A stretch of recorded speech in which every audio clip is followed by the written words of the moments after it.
بسم الله الحمد لله الصلاة والسلام على رسول الله اللهم وفقنا لما تحب وترضاه.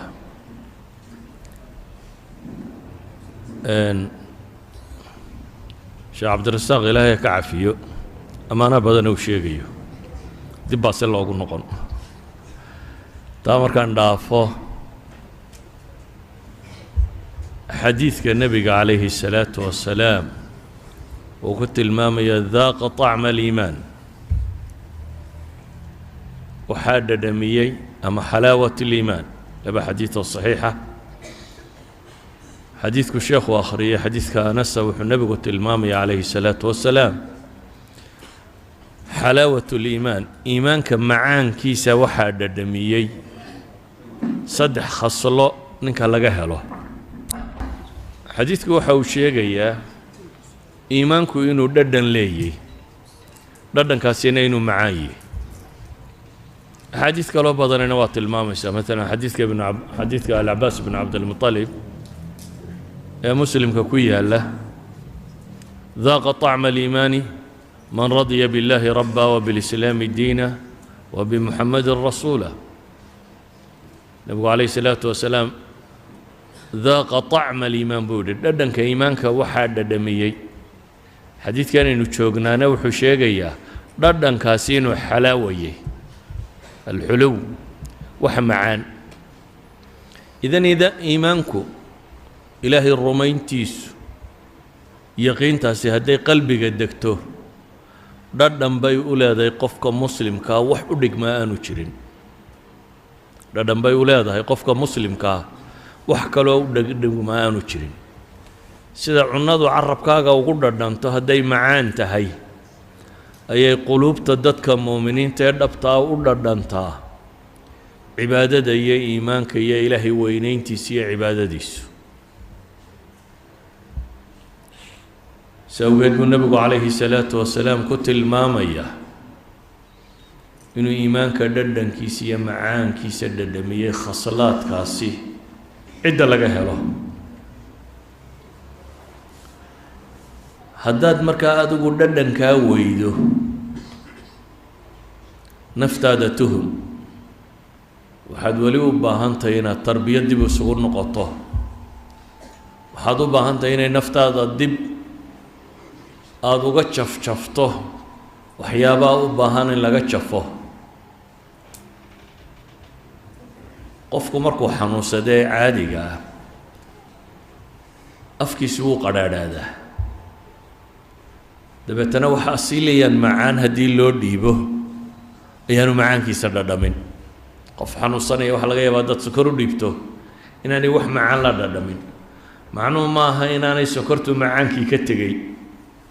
ee waxa weeyaan aalatu dhawq baa khalkhal ku jira qalabkaagii wax dhadhamin jiray carabkaagii wax dhadhamin jiray ayaa xanuunka ku dhacay daraaddeed wixii macaanka ahaan macaan u dhadhaminaynin haddii markaa ay cibaadadu kula macaanaan weydo iimaanku kula macaanaan waayo khalalku wuxuu ka jiraa xaggeennee maaha inaan iimaanku macaanayn nabigu calayhi salaatu wassalaam waa kii xadiidka saxiixa ku tilmaamayey adduunkiina kan waxaa lay jeclaysiiyaa الnisaء waطiib wajucilat الصalaatu salaadana waxaa laga yeelay buu nebigu yihi calayhi الsalaaةu wasalaam ishaydu mid ay ku doogsato ishaydu mid ay ku doogsato ayaa salaadana laga yeelay buu nebigu leeyahy calayhi الsalaaةu wasalaam walidaalika ayaa maalan salaadoo kale marka dhibi qabsato nabiga calayhi salaatu wasalaam idaa xasabahu amru fazaca ila asalaa arrin hadduu warwargeliyo salaada xaggeeda ayuu carari jiray ama arixnaa biha yaa bilaal u leeyahy macnaheedu waxa weeyaan cibaadaadku iyo iimaanku iyo ilaahay inaad ku xidhnaataa dadkaasi ahlu taqwaa dhadhan bay u leeday al-unsu billaahi wax u dhigmaa ma jiro qofku inuu rabbigii weheshado rabbigii inuu weheshado wax u dhigmaa nolosha ma jirto qofku hadduu rabbigii weheshigiisa uu helo qalbigiisa xasila adduunkaan warwar ku haynin waxa dhacayaan dhib ku haynin arsaaqda intuu helaabo qanaaco ku qaba adduunyadaynu joognoo dhami qiimo badan uma samaynayso waxaase qiimo u samaynaya rabu الsamaawaati waalardi inuu ku xidhnaado sidaa awgeed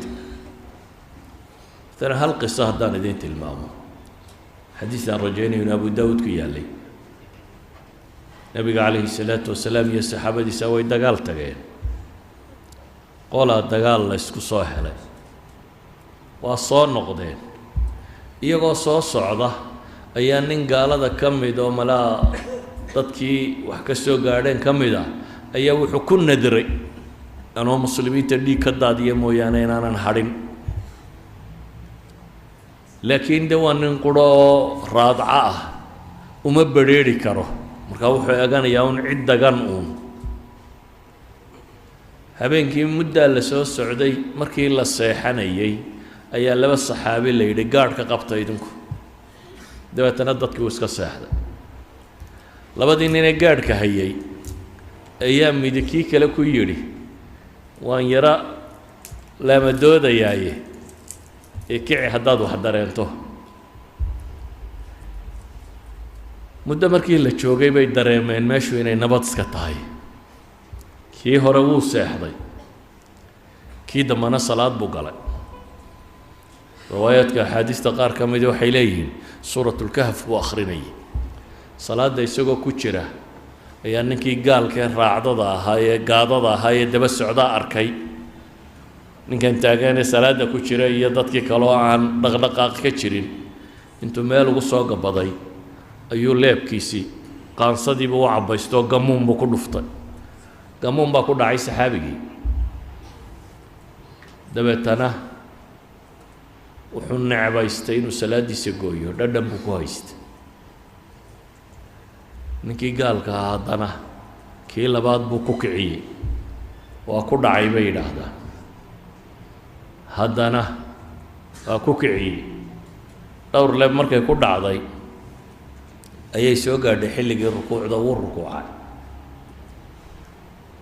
marka uu dhaqdhaqaaqii ninkii inuu rukuucay dareemay ayuu is yidhi de waa lagugu soo bixiyo gaalkii uu iska tegey dhiiggii ninkan ka dareerayey ayaa qulqulkii wuxuu u galay ninkii jiifay hoostiisa kii baa dhiigga arkay markaa wuu kacay isagoo leh subxaana allah war maxaad ii kicin weyde salaaddii markuu dhammaystay wuxuu yidhi waxaan ku jiray salaad baan tukanayo ilaahay baan la hadlayo waxaan necbaystay inaan munaajaadka rabbi kala gooyaa baan necbaystay yacnii ninkan nabarradu ku dhacayaan ee haddana dhiiggu dareerayo ee taagan mowqifkaasi xarajka ah wuxuu dareemayaa iimaanka dhadhankuu ku haystee kale macaan nabarradan ku dhacaya walidaalika waa bacdu salaf waxaa la sheegaa adin baa la yidhi baa lagaa qalayaa markaasay yidhahdeen bunji cab bunjigu waa bahalladan la ysku suuxiyo yacni bunjigaa cab waad suuxaysaa waad maandoorsoomaysaa markaasa qalitaanka laguu bilaabaya wuxuu yidhi oo caqliga ma tegsiiyaa markaasaa la yidhi ha caqligu wuu tegayaa markaasuu yihi war bunji cabbi maaye salaad baan gelaya markaan salaada galo wixii idinka idiin muuqdo sameeya salaad buu xidhay bay yidhahdaan intuu salaadda ku jiraa la qala yacni salaaddaa uu galay dhadhanka iyo macaanka uu ku haystay daraaddeed baa waxaanu dareemaynin birta lagu jarayo xataa culimmadan sayniska ee dambe waxyaabay tilmaamaan ay yidhaahdaan maskaxdeennu waxay soo daysaa hormoonno tiro badan oo qaar ka midi ay qofka bini aadamkaa dejiyaan ama suuxiyaan siiba maalan markaad dagaalamayso dee qof istishaan nabarraa kugu dhacaya nabarradaa intaad dagaalka ku jirto oo dhan dareemi maysid hadhow marka laydinkala qabto aad fadhiisataa unbaa meel walba ku damqanaysaa oo halkan naa walba kiibaa igu dhuftay baad leedahay markaad dagaalamaysa maxaad ogaan weyday waxay dhahdaan hormoonnay maskaxdu soo daysaa marka ay qaab kaa galayso qofka dejiyo oo sakhraamiyo oo ilowsiiya nabarrada ku dhacaya waxay ugu badan yihiin bay dhahay maalan dumarku markay umulayaan umusha ilaahay baa ku dhaafiya oo lowla aanay hormoonnadaasi soo da'aynin haweenku inay umulaan way adkaan lahayd saa daraaddeed qofku cibaadada markuu dhadhankeeda helo sideeduu u degaa alaa bidikri illaahi tatma'inu lquluub baa ilaahay tilmaamaya war hooya ilaahay dikrigiisa iyo xuskiisa ayaa quluubta ku xasishaa marka waxaan leenahay sida uu nebi moxamed sheegay calayhi الsalaatu wasalaam iimaanku dhadhan buu leeyahy daaqa طacma aliimaan kanna waxaa la yidhi halaaثun man kunna saddex ninka ku jira wuxuu helayaa xalaawat اliimaan xadiid kale dhadhan buu leeyahy buu yidhi xadiidkana wuxuu sheegay dhadhankaasi inuu macaan yahay macaankaa waxaa helaya sifaadkaasi axaadiistu tilmaamayaan ee ay culimmadu inoo sharxi doonto ama xadiidkaasi kale ku yaalla man radiya billaahi rabban wabilislaami diina wabimuxamedin nabiya waxaasoo dhan cagsigeeda waxaa la tilmaamayaa iimaan la-aantu inay cidhiidhi leeday waman yacshu can dikri الraxmaani ilaahi subxaanaه wa tacaala waa ka tilmaamaya waman yucrid cidda ka jeesata ilaahay dikrigiisa wuxuu helayaa maxay maciishatan danka nolol cidhiidhiya cidhiidhigu waa wax qalbiga laga dareemo markaa marna qofku macaan buu dhadhaminayaa raaxat lbaal buu helayaa rida nafsi buu helayaa ilaahay u dhowaanshiisiiyuu helayaa marna sakht iyo warwar iyo walbahaar iyo mashaakil ku tiro bata iyo nolosho aan dhadhan u samaynaynin wax kastoo hantiyo maadiyo u haysto bini aadamku meeshuu raaxada ka dareemaa waxa gacanta ku jira maaha waa waxa qalbiga ku jira gacanta waxa ku jira kuwa ugu xoolaa badan leh marar badan bay ugu warwar badan yihiin dunida dadka istiile la sheega waa tabaqa alwusta iyo wixii ka sarreeya